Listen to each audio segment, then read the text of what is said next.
What is up, y'all? It's Wisco Man coming at you with another one. Today I want to talk to you guys a little bit about Apple.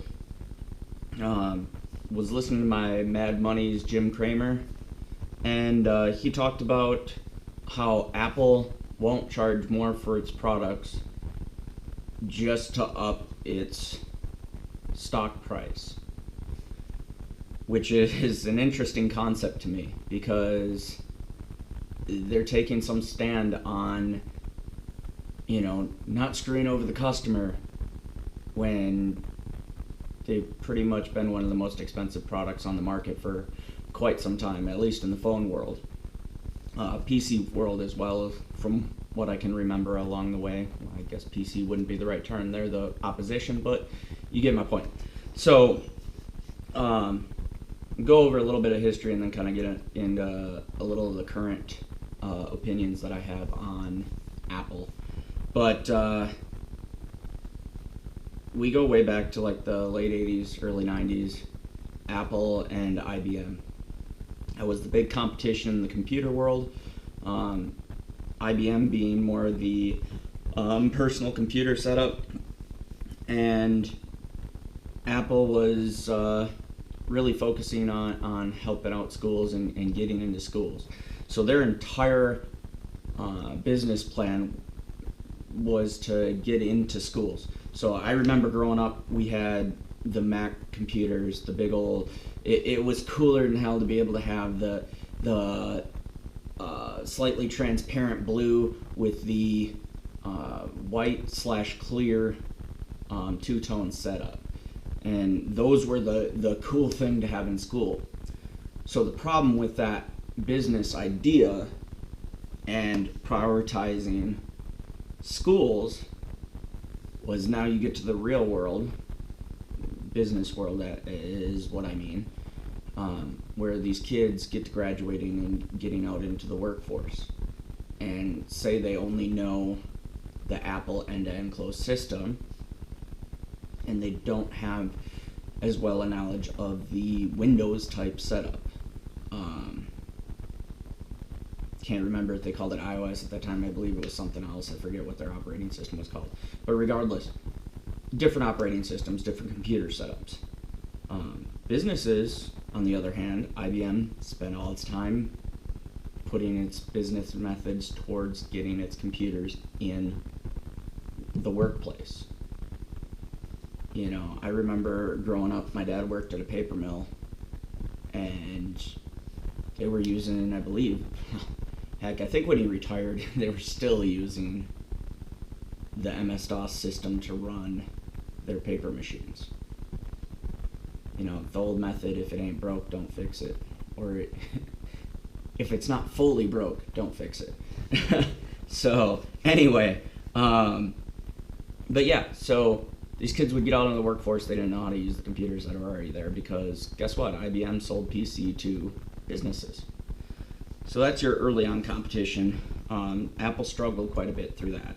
Now we move on to some more current times when Steve Jobs was pushing the same idea, same concept that he was pushing with Woz. I'm not going to be 100% accurate. I did not dig into research. I'm going by different documentaries that I've watched on him and whatnot that I'm sure y'all have seen. So the big concept that Steve Jobs wanted is a closed end-to-end system. And ultimately, my understanding of that is that it doesn't work with anything but Apple. That's kind of the concept. I mean, obviously, when you got on the internet with the computers and whatnot, that, you could email and whatnot, but for the most part, programs and whatnot didn't cross-platform. It was a lot more rare. I remember that because if you were to get a Mac computer, you wouldn't be able to play certain games because they just weren't compatible, be it Steve Jobs' choice to not allow the games to be compatible or the game's choice to not make them for his operating system. And basically, when you move on to the phones, I noticed a lot of that in the same thing with iPhone. Primarily, I'll pick out the app FaceTime that everybody loves so much. Basically just a simplified version of Skype. Skype was around long before then, as far as I know, because I was using Skype long before then to talk to my mom in DC. And then all of a sudden, FaceTime's the big revelation. Again, marketing in action. Apple seems to have been quite good at that. Thus, the bandwagon following that they've joined. And then you get to, you know, as much as I love Joe Rogan, believe me, I'm bringing this back around. As much as I love Joe Rogan and I like listening to my opposing opinions and whatnot, he talks about how Apple's so great because CEO Tim Cook has had a big movement against and been openly speaking out against privacy violations, or what most people would consider to be privacy violations, whether or not they're against the law. Because, as many of you know, our data, our entire anything we do, knowing us as consumers, is becoming the product to these other businesses lately. Facebook's a great example of that. I'll get into that in another video, I'm sure. But he talks about how Tim Cook has been fighting against that, and then features on the newer iPhones are now, oh, you can block apps from having access to your location, or having access to your calls, or your contacts, or your storage, or any of that kind of stuff. Guys, I don't think he's used his Samsung enough, especially his new one. But last I checked, the pile of phones I got over here, actually, I'm pretty sure at least the last one I had, if not the last two that I've had a very easy ability to go into your apps, click on whichever app you would like, click on permissions, and there you go. You have your list of all those permissions that app has. I've been turning them off for years.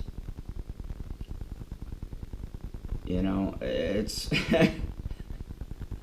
bandwagon following. That's the summary of this video. Everybody loves Apple, oh so much. And I'll give you this. Apple has been very good at artistic type products, music production, video production, picture editing, any of that kind of stuff. I'm sure more artsy stuff, getting into drawing and whatnot, or AutoCAD or any of that kind of stuff. I don't know that realm of things very well. That's the one thing I've always been jealous of. My mom was always a big Mac person.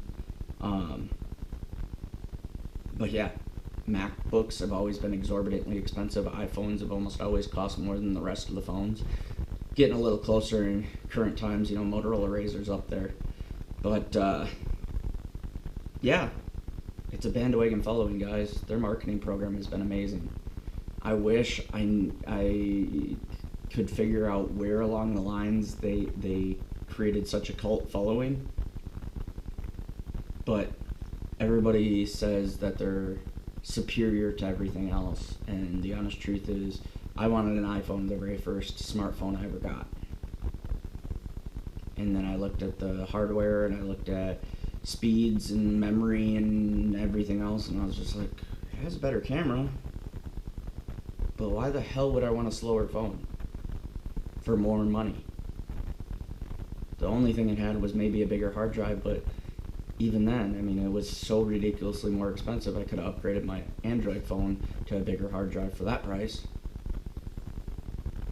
So, yeah, guys.